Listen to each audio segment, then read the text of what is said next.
Hi, my name is Jason Agel. I'm an engineer, producer, and mixer, and I was the engineer for John Legend's Love in the Future album, which is 10 years old this year.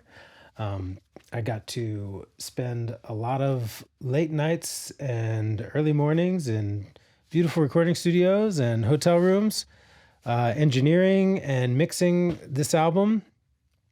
And happy birthday, Love in the Future. So let's talk about that process.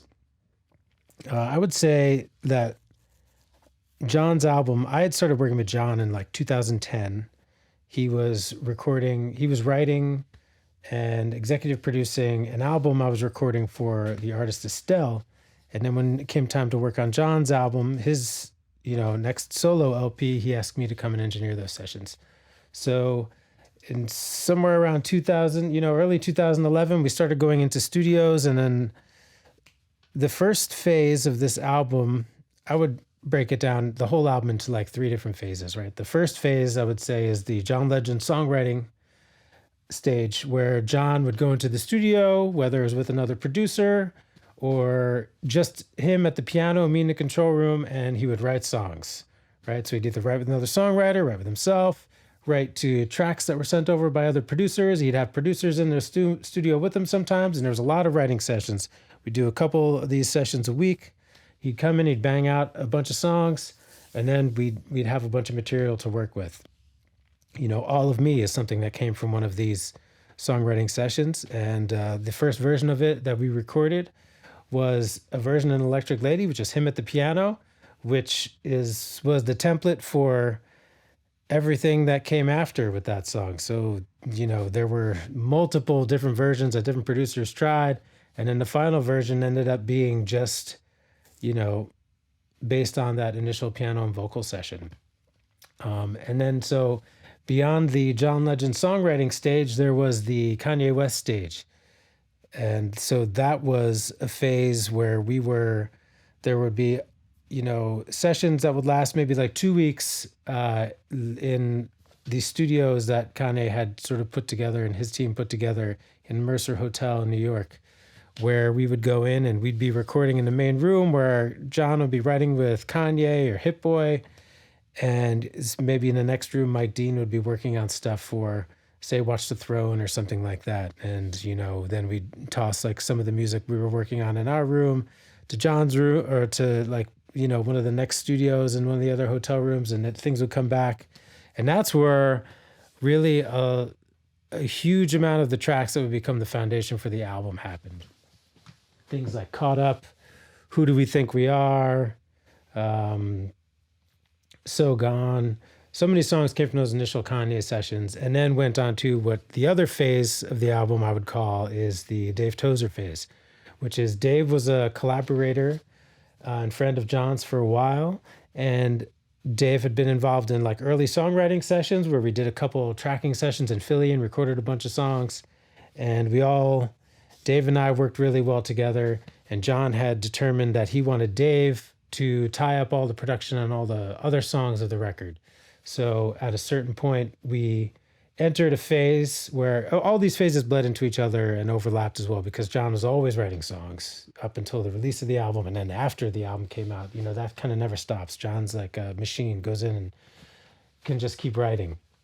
And also there was also still Kanye things happening towards the end, but the main, three stages were towards the end, Dave Tozer came along to tie together all the productions for all the songs. So we went into the studio. We loved working at Germano Studios, where we recorded most of the vocals, I would say. We recorded a lot of the, piano there on the upright. We recorded a lot of drum tracks there.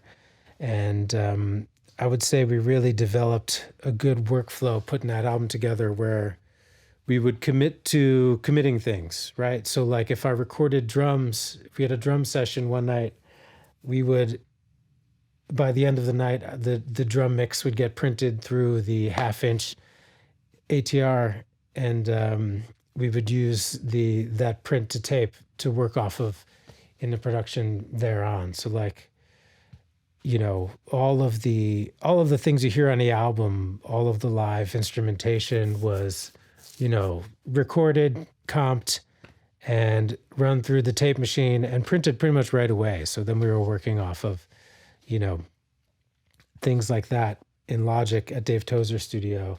We would be working off of, if we did a string section, we did a big string session at Germano where we did strings for a lot of the songs, and I would print them all to tape, and then we'd bring them back to Dave's and work off of them that way. So those are the three different phases, right? The songwriting, which is hugely collaborative process and also sometimes a very intimate process with just John at the piano.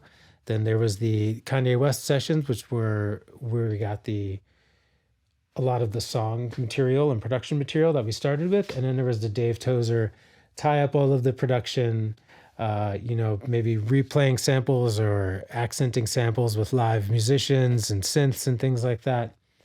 Going into different studios, having big marathon sessions at Electric Lady and tracking harp and piano and theremin and just having a great time in amazing spaces. And then mixing the album between Germano and Dave's studio. And so it was a really special album to work on in that way, in that it encapsulated the sort of big pop, lots of input production style to the more traditional in the studio, small team focused record making style. So that was great. And I definitely am very lucky to have been able to witness each aspect of that. So in terms of big memories I have from making that album, like I said, some of the sessions in the Mercer Hotel were really surreal. And so, just because of the cast of characters that were there, like, Jay-Z and Beyonce would be there one day because they were working on Watch the Throne simultaneously.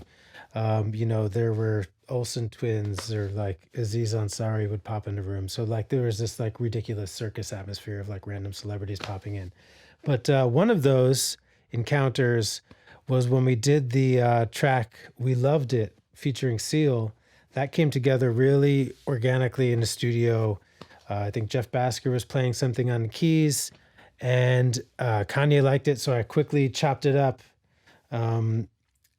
And he then started just like live playing MPC drums into the computer, and I looped that up, and immediately they were writing the song. And so that song was written, John and Kanye like in the room right there.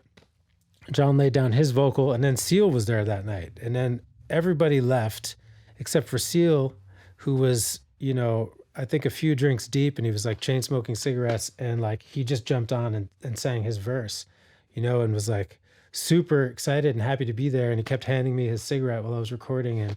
And so that song was a great representation of like, great collaborative, inspiration in the studio in the hotel room that day.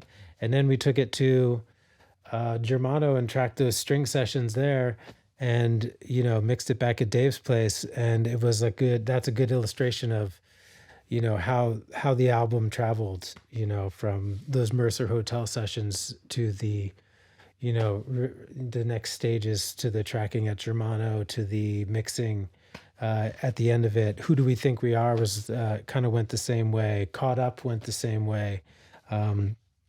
So yeah, lots of fun memories in those sessions, and the big marathon sessions at Electric Lady were always a good time, and we got some great material there. Right. So yeah, my favorite song off of the album, I always come back to the song "Hold On Longer." It's something that like gets stuck in my head frequently, even like a decade later.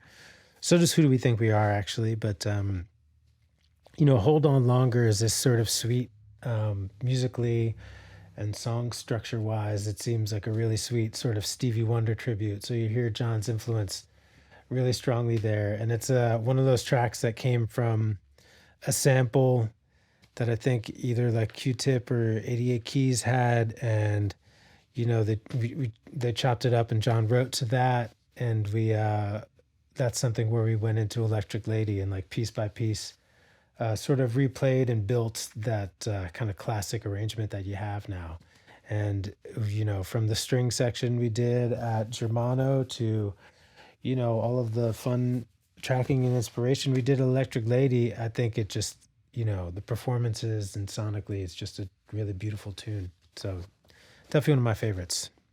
All right, so what it means to be a part of this album, it was definitely, a time for me as an engineer where I really was able to,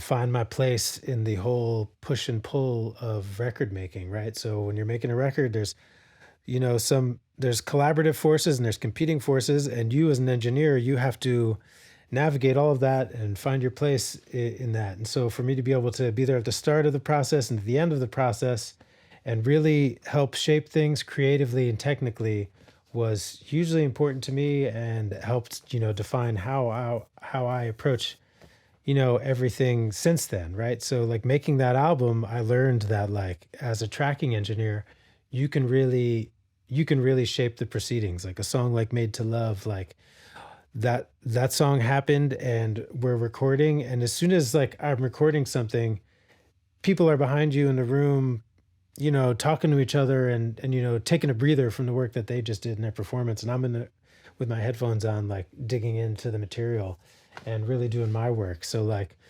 I was really able to, sonically, shape the direction that songs would go in just by like, digging into effects, or like making edits, like, chopping up the loops for We Loved It on the spot, or, Caught Up. And like that's where I found that like, you just have to trust your gut and like dive in.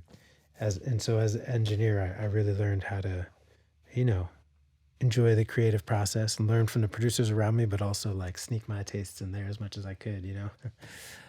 Yeah. So, and then beyond that is just like, a song like All of Me, which became so massive. And, I recorded John singing that alone at the piano at Electric Lady, probably in 2011. And it was worked on by many people. There were dance-ish, pop-ish versions. There was like a gospel type version that Kanye had tried. There was all sorts of different versions of that song. And then the last version that we ended up on was the original Electric Lady piano vocal version. That version had strings and a harp and all sorts of things all over it. And it's still got those like robot vocoder voices in it, which I think, you listen back to it now and it's like the right thing was just the piano vocal. And that's like, it was great to see that whole thing happen. And like for that special intimate song that John wrote, it ended up, this special intimate thing that I remember hearing like months later, like at the grocery store and at the post office. Like you couldn't escape it. It was always on. And then we kept working on it too. Like we worked on the dance remix after the album came out. We did all sorts of versions of that song, and it's great to see, it's great to be a part of a song that has touched so many people. So yeah, thanks John and Dave and everybody for having me be a part of your record, and thank you Jaxsta for having me here to talk about it. So adios.